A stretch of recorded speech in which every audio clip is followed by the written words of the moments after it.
Hola, muy buenas noches. Mi nombre es José Guzmán y en esta ocasión estaré hablándoles en relación al tema de la historia de Guatemala. Todos sabemos específicamente que el conquistador de México, Hernán Cortés, cuando ya estuvo establecido, pues envía a su teniente don Pedro de Alvarado a conquistar la parte sur de México.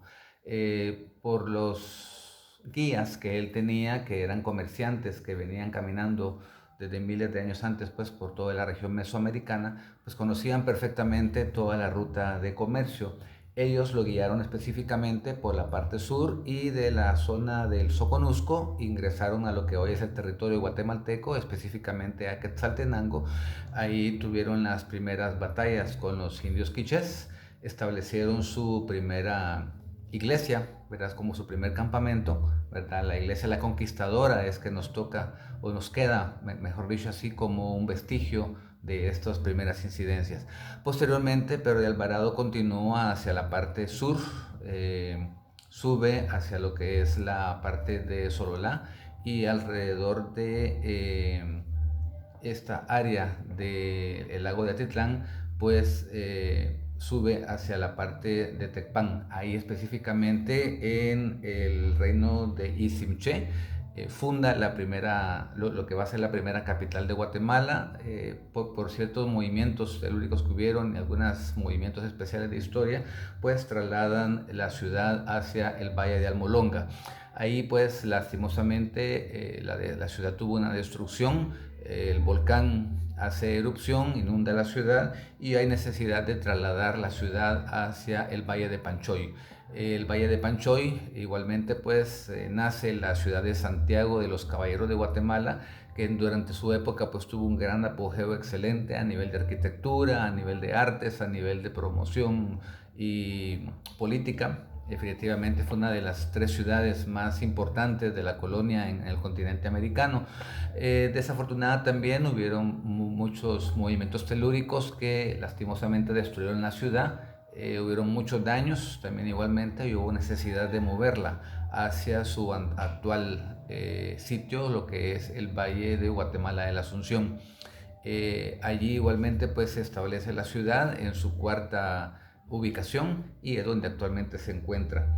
Eh, Hay en la situación de la administración de toda la colonia española en esta parte del sur, el norte de América y Centroamérica, pues se establecen algunas situaciones de administración, lo que son igualmente a nivel de los virreinatos. El virreinato se establece en lo que es la situación de México.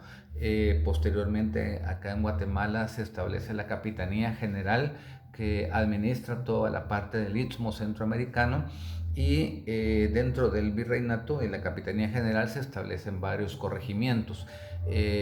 Tres específicamente en lo que es el actual territorio de Guatemala y pues acá en mi tierra se establece el gran corregimiento de Chiquimula de la Sierra, que se establece con los 5 departamentos que integran el oriente de Guatemala: Zacapa, Chiquimula, Jalapa, Jutiapa y El Progreso. Acá igualmente esto da una comunicación directa hacia lo que es el Atlántico a través de lo que es la alcaldía del Atlántico, y de ahí justamente pues se empieza lo que es la colonización de esta parte del Istmo Centroamericano. Si bien es cierto, la conquista de Guatemala ingresa por México, la colonización de Centroamérica ingresa por el Atlántico con este movimiento interesante de embarcaciones que ingresan por el Atlántico y se establecen por todo el oriente de Guatemala hasta continuar hacia Honduras y El Salvador. Guatemala tuvo una producción maravillosa en cuestión de minerales a nivel agrícola, también igualmente mucha situación importante de lo que fueron textiles. En la parte interesante de la producción minera, no hubo mucha producción, ¿verdad? Ni los españoles encontraron mucho oro y plata como se encontró en el sur, ¿verdad? En lo que es Sudamérica.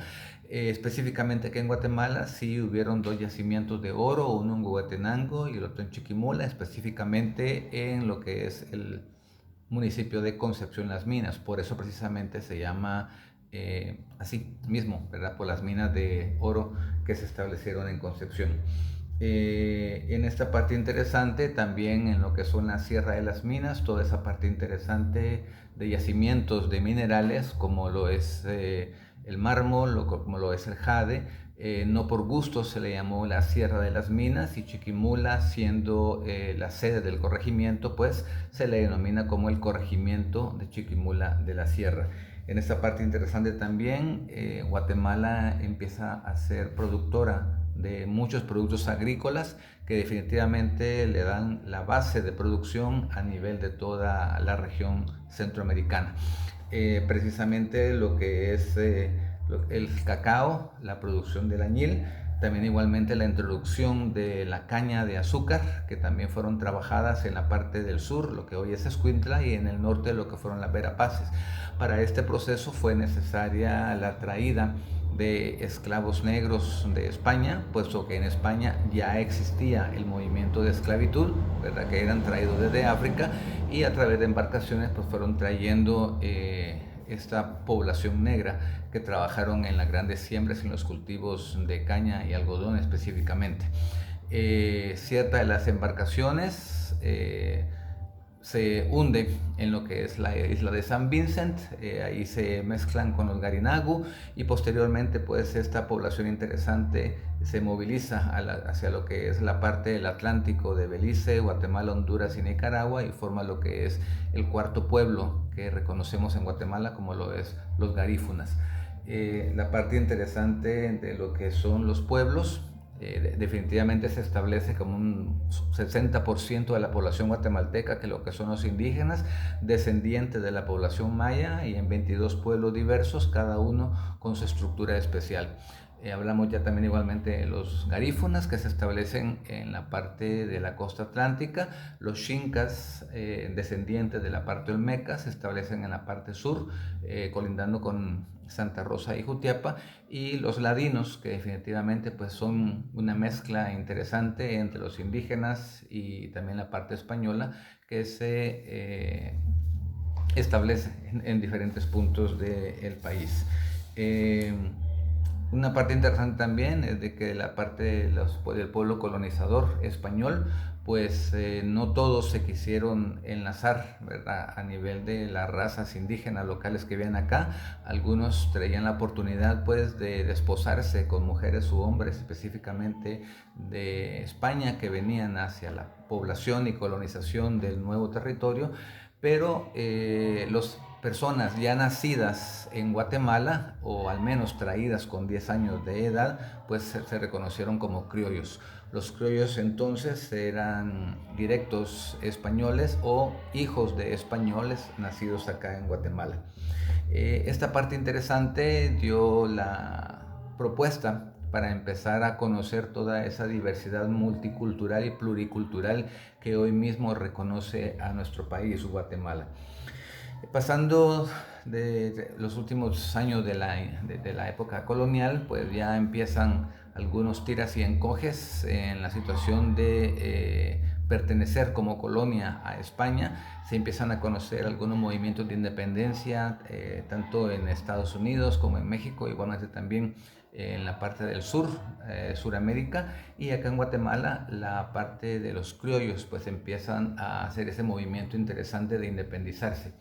La independencia pues se logra realizar, tiene algunos aspectos muy interesantes, ¿verdad? Fue una minoría muy poca de la población que se enteró que nos habíamos independizado. Esto sucedió especialmente en los centros urbanos de las provincias de Centroamérica. Definitivamente se dio entre los estratos altos de la población, y era una parte importante de la situación de separarse del dominio de la corona española, pero igualmente el resto de provincias de Centroamérica querían desligarse del dominio que tenía la Capitanía General aquí en Guatemala. Esto empieza a causar algunas situaciones interesantes de lo que es la división entre los conservadores y los liberales. Los conservadores pues pretendían mantener la misma hegemonía o la misma figura pues de un liderazgo a través de pues el autoritarismo. Los liberales querían igualmente pues conocer nuevas tendencias, un desarrollo comercial, un desarrollo de educación, y ahí empiezan a haber estos choques interesantes a nivel cultural. De la misma situación interesante, que existían al mismo tiempo estos roces de independencia, de roces culturales entre criollos, entre ladinos, entre liberales y entre conservadores. En todo esto se daba entre la parte baja del centro y sur de Guatemala y también de Centroamérica, pero también al mismo tiempo ocurría un caso interesante con Belice. Por estar en la parte atlántica y en comunicación directa, los ingleses empezaron a tener cierto contacto con el territorio y empezaron a apoderarse, ¿verdad? Teniendo esos ingresos, ¿verdad? Demasiado continuos, ¿verdad? Y empezaron a extraer madera. Guatemala se da cuenta y empieza a poner ciertos barreras interesantes a nivel diplomático, pero pues Inglaterra empieza a abusar de estos procesos interesantes. Desafortunadamente, por las mismas circunstancias políticas de las repúblicas que se estaban formando, también igualmente pues los problemas interculturales con el resto de la población, pues Guatemala o el resto de Guatemala no se daba cuenta pues con el ingreso y la extensión del dominio que Inglaterra estaba tomando con Belice, al extremo pues que es un lío, es un problema a nivel político de estas partes interesantes que hoy en día todavía no estamos ni se ha cesado ese proceso de negociación. Luego de la independencia, que definitivamente pues ya empieza ese proceso interesante de convivencia, Guatemala ni el resto de Centroamérica estaban preparados para una administración ni un movimiento independentista. No sabían cómo hacerlo, empiezan igualmente a conocerse unos procesos de dictaduras. Aquí tenemos dos personajes interesantes, como lo es Manuel Estrada Cabrera y Jorge Ubico, que fueron personajes que dominaron con la fuerza, con la tiranía igualmente, y en unos periodos de presidencia bastante largos. En este proceso interesante también la Iglesia Católica empieza a perder cierto poder administrativo y algunas situaciones de beneficios interesantes con el resto de la población. Los gobernantes de turno empiezan a expulsar a la Iglesia Católica del territorio y pues sus propiedades como edificios, escuelas y conventos empiezan a convertirse en escuelas u otros edificios públicos. Viene entonces lo que es un movimiento revolucionario para Guatemala, lo que es la parte interesante de la aparición del doctor Juan José Arévalo, que estaba exiliado en Sudamérica, pero pues que lo traen a Guatemala para que sea candidato. Gana la presidencia y empieza un proceso interesante para, a nivel de un pensamiento especial de común unión, de la comunión, ¿verdad? Él empieza a decirse igualmente pues de que hay una apertura interesante para la población, pero que no es comunismo, ¿verdad? En este proceso interesante le sigue en el gobierno, su siguiente turno era don Jacobo Arbenz Guzmán, que definitivamente tuvo un papel muy importante y protagónico en esta parte interesante de luchar contra el monopolio de la United Fruit Company de Estados Unidos, que definitivamente estaba abusando de su estancia en Guatemala, de la ocupación para la producción de banano y también igualmente pues con la línea del ferrocarril. Jacobo Arbenz empieza a construir la carretera del Atlántico para empezar a sacar el producto del banano y otros productos agrícolas. También igualmente empieza a trabajar en contra de lo que es la empresa eléctrica y también empieza a trabajar en un proyecto de reforma agraria, tratando de darle vida a los terrenos que estaban sin trabajo y empieza a darlos a la población necesitada y campesina. Esto no estaba muy contento el gobierno de Estados Unidos, mucho menos los administradores de la United Fruit Company, que empiezan a ver en Jacobo Arbenz Guzmán a un enemigo a nivel político. Paralelamente se empieza a formar la imagen de Castillo Armas en territorio hondureño, y empiezan a tachar con la imagen de comunista a Jacobo Arbenz. Lastimosamente hubo ahí un golpe de Estado, enmascarado igualmente pues con el apoyo de Estados Unidos, lo logran sacar a Jacobo Arbenz del gobierno y Castillo Armas pues se queda en el poder. Hay un proceso interesante de gobiernos militares en Guatemala que definitivamente fue impulsado por la parte de el poco conocimiento de administración, también igualmente la situación de un temor que el comunismo ingresara a Guatemala e igualmente también la parte de saber dominar y administrar con un poco de rigor. Esto se logra igualmente romper a principios de los años 80 cuando empieza el periodo democrático y de ahí empieza a vivir una nueva era. Desafortunadamente también en esta época democrática también empiezan algunos grupos subversivos a tener vida, trabajar en las partes rurales y empieza definitivamente y lastimosamente lo que es el conflicto armado interno que dura un promedio de 36 años en Guatemala con miles de guatemaltecos que fueron muertos en este proceso lastimosamente. Luego, en toda esta parte interesante del proceso de desarrollo, han habido una situación interesante que Guatemala siempre ha sido marcada como la capital de desarrollo. En la antigua Guatemala, Santiago de los Caballeros fue una escuela de artes y oficios. Definitivamente se desarrollaron varios estilos, tanto de construcción como de pintura, como de poesía y también de literatura, que dieron la parte del desarrollo para Guatemala y el resto de Centroamérica y que nos marca específicamente como pues el país más reconocido a nivel centroamericano. Nuestra capital inclusive hoy mismo se está desarrollando como la más moderna en toda esta parte interesante de su área metropolitana. Muchas gracias, fue una parte y un proceso interesante, un resumen bastante largo pero corto de tiempo. Mi nombre es José Guzmán, muy buenas noches.